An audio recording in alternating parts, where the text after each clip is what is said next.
Kebakaran di Lapas Kelas 1 Tangerang pada Rabu dini hari kemarin jadi insiden terburuk dalam sejarah penjara di Indonesia. Lebih dari 40 orang meninggal dan puluhan lainnya mengalami luka bakar. Mengapa kebakaran itu bisa merenggut 44 nyawa narapidana?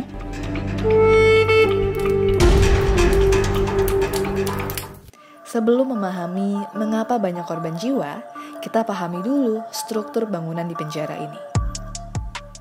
Kebakaran terjadi di Blok C. Blok ini dikelilingi tembok dengan tinggi lebih dari 5 meter. Kecuali pada bagian yang bersebelahan dengan masjid di sisi barat. Pembatas hanya dibatasi pagar besi. Secara keseluruhan, akses masuk ke Blok C hanya melalui pintu ini. Ada 3 subblok di Blok C, yaitu Pavilion C1, C2, dan C3. Di Pavilion C2, disinilah kebakaran hebat itu terjadi. Kamu bisa lihat, untungnya api tak merembet ke Blok C1 dan C3. Meski dalam satu area yang sama, antara C1, C2, dan C3 disekat pagar relatif pendek. Orang dalam video ini melompati pagar pembatas itu. Ia datang dari blok lain, berusaha membantu memadamkan api. Pada setiap pavilion, jalur keluar hanya lewat satu pintu. Tak ada pintu lain dari seluruh bangunan ini selain dari sini. Bagian ini adalah toilet. Bisa diakses langsung dari pavilion, tapi tertutup ke bagian lain. Bagian ini kolam kecil, tempat warga binaan memelihara ikan. Untuk bisa ke sini, aksesnya harus memutar dari depan.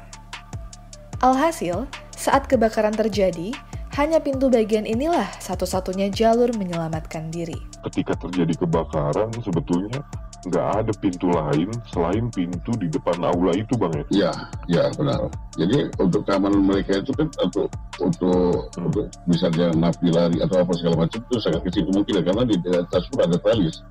Video ini diambil di Blok C pada 2018. Video ini bisa jadi gambaran kondisi di dalam Blok C sebelum terjadi kebakaran.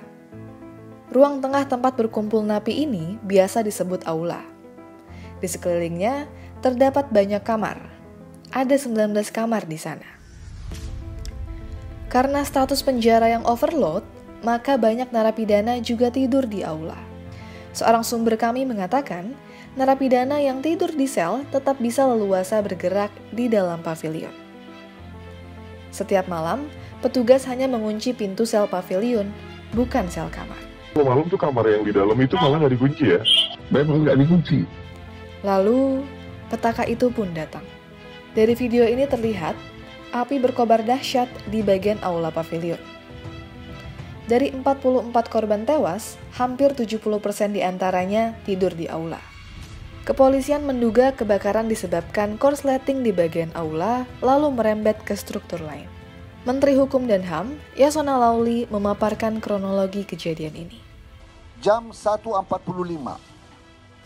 petugas pengawas dari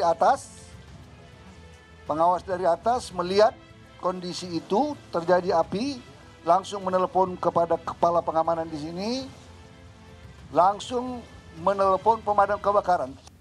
Ini adalah data citra satelit pendeteksi api milik NASA.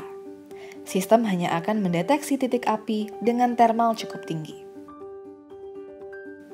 Api dideteksi berkobar pada pukul 2:02.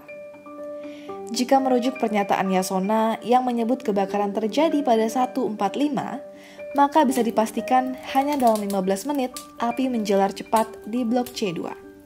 Banyaknya korban tewas diduga karena pintu sel pavilion telat dibuka. Dari video ini, kamu bisa lihat pintu hanya terbuka pada satu sisi. Ini memperlihatkan proses evakuasi sangat mendadak dan tergesa-gesa. Padahal, jalur ini satu-satunya pintu untuk menyelamatkan diri. Ini lama, nggak baru ketawanya lama, setelah apinya besar baru tahu ya? Iya, 15 atau 20 menit baru ketemu. Oh, baru ada petugas. Ya. Petugas itu sempat datang, kemudian bukain pintu yang sebelah itu ya? Ya. Luas pavilion Blok C kurang dari 400 meter persegi dan dipadati lebih dari 122 orang. Masalah lain muncul saat penjara ini tak memiliki sistem hidran. Bisa terlihat dari video ini. Bangunan penjara ini sudah lama. Plafon terbuat dari triplek yang mudah disulut api. Meski dinding bangunan ini kokoh, tapi atapnya rapuh. Di dalam itu ada alat buat pemadam, Bang. Sepengetahuan saya nggak ada. Air juga susah. Air sih ada, di kamar mandi sih ada, tapi ya langsung dari toren aja. Tapi nggak ada hidran gitu, misalkan hidran buat kebakaran gitu. Nggak ada.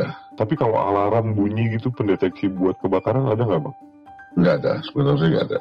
Kamu bisa bayangkan, di tengah kepanikan dan kobaran api serta reruntuhan puing, para narapidana bergantian keluar dari pintu yang cukup sempit. Naas bagi yang tak berhasil lolos. Mereka terpanggang di dalam penjara. Pada saat kejadian ini sama sekali nggak ada petugas. Sama sekali nggak ada petugas. Kunci katanya di depan. Untuk ke depan pun, akses ke depan itu kan ada pagar satu lagi. Nah, rentang waktu yang mencari petugas ini yang lama. Setelah petugas datang, udah buka pintunya. Itu dalam keadaan pintu udah panas. Dan situasi di dalam kan udah atap udah roboh, di bawah itu kasur semua tidur. Jadi itu pun terbakar. Yang kasur busa meleleh, ya kan, itu pun tradisi pun roboh di situ. Jadi ada gini, ada jatuh, ya kan itu. Ada titik panas. Yang bisa selamat itu yang nekat merobos api aja. Yang ngajak lapor lewat kamar, mereka menyelamatkan diri karena pintu tidak terbuka. Mereka menyelamatkan diri ke dalam kamar. Setelah roboh, mereka mendengar pintu dibuka. Hanya beberapa orang, yang lain mungkin udah pingsan kena asap. Yang robos api itu yang bisa selamat.